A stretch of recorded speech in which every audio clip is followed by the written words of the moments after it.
Hello, everyone. I want to thank you all for taking time out of your busy day to come listen to my plan on how we can collaboratively grow and build our electrophysiology program together. I'd like you to take a look at this slide.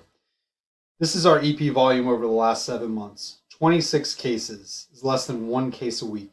This isn't going to cut it. I believe we have greatly underachieved the expectations of ourselves and our hospital when starting this EP program. And I'd like to take this opportunity to work with you to implement the vision and plan presented before you. It is my dream to be the hospital our community turns to for world-class electrophysiology care. We are capable of more together. Our primary objective here is to get one electrophysiologist to call Medical Center of Trinity home by the beginning of January 2020. An empire isn't built overnight. It takes hard work, time, and dedication. And these are the promises I can give you as we carry out this plan. The consistent commitment to our hospital. I'd like to see this physician consistently scheduling cases with us. And this consistent commitment to our hospital will pave the way for all the goals we need to accomplish to become the hospital of choice in Pasco County for your electrophysiology needs. Let's take a look at how the solutions I'm going to present later on tie back into the one electrophysiologist, and how this goal is critical to building a larger, more robust program by helping us place emphasis on our 4 solutions. Facilitating one physician allows for a focused and tailored approach to successful implementation of the program that we're trying to build. When we're dealing with one physician, that's the same physician on the same day with the same team, dealing with the same office, executing the same workflow with the same inventory. This consistency will allow us to develop a foundational workflow we can tailor and perfect as the program grows. Having a committed physician will also help instill confidence in our referring physicians. His commitment will show confidence and trust in our organization, which will help support our marketing strategies. Staff training is very difficult and presents numerous challenges when you're teaching staff a new program. These challenges can be mitigated by having one physician's workflow to learn. Consistency and repetition are important to developing and understanding the confidence and instilling confidence in our team as they acquire this new knowledge. Creating a realistic time frame for us to achieve our goals by setting our weekly objectives on a calendar is simplified by only having one physician to work with.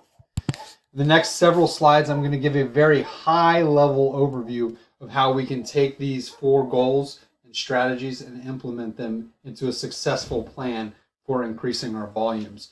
But if you want more information, please consult the EP business plan I've presented to each one of you on the desk.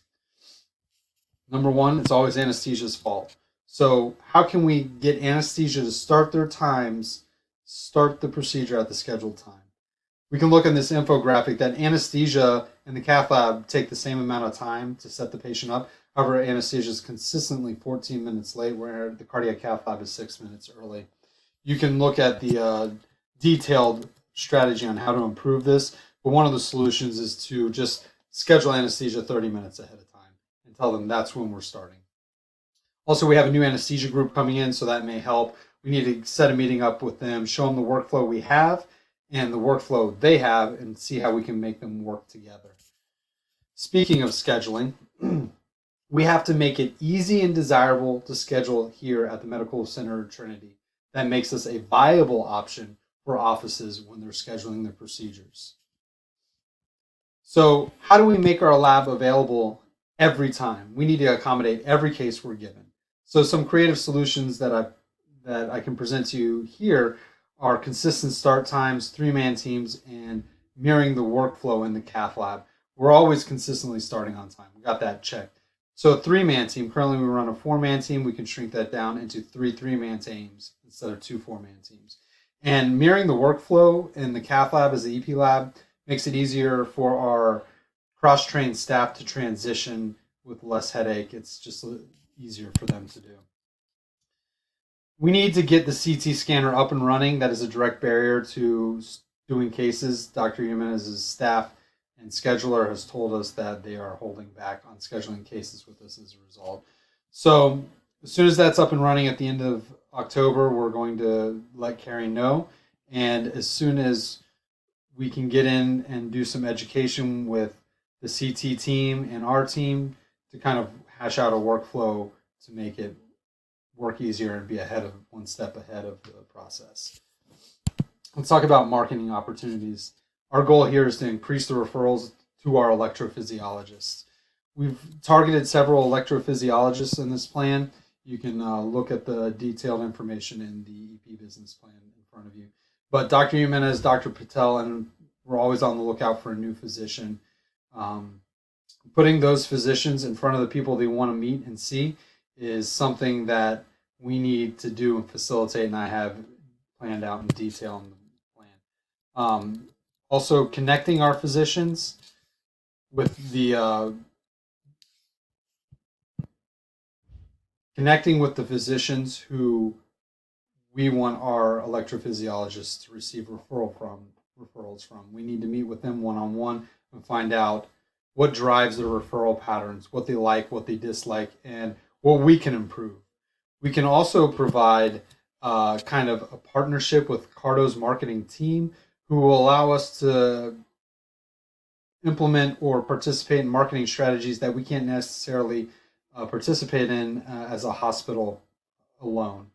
We also need to set up Dr. Jimenez and Patel with the ER director and find out if their AFib stroke risk assessment and workflow incorporate EP referrals for new onset AFib. Staff training is crucial to making the physicians feel comfortable and safe where they work. There are several detailed information on types of training we can do with our staff. You can see that in my plan. Continuity of care for the floor improves outcomes. We need to get our staff trained with the physicians they're working with at Bayonet Point, and we need the physicians to be accustomed to receive the care they're accustomed to by getting myself trained and or shadowing a coordinator at Bayonet Point. Calendars help us effectively manage and execute our plan that we designed consistently. So inaction changes nothing. Action changes something. Everything changes regardless. Our action can help shape and mold the outcomes we desire.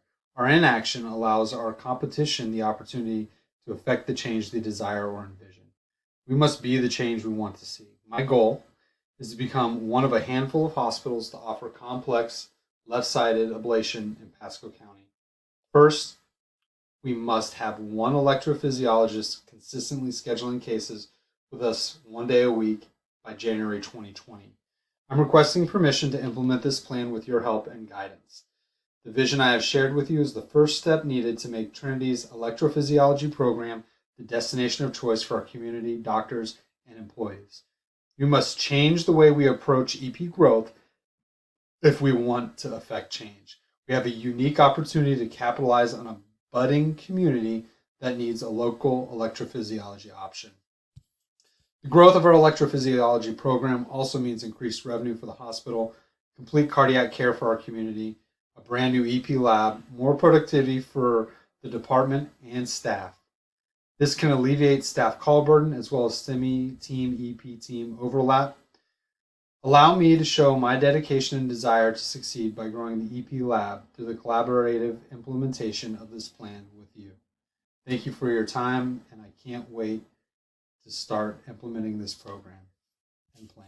Thank you.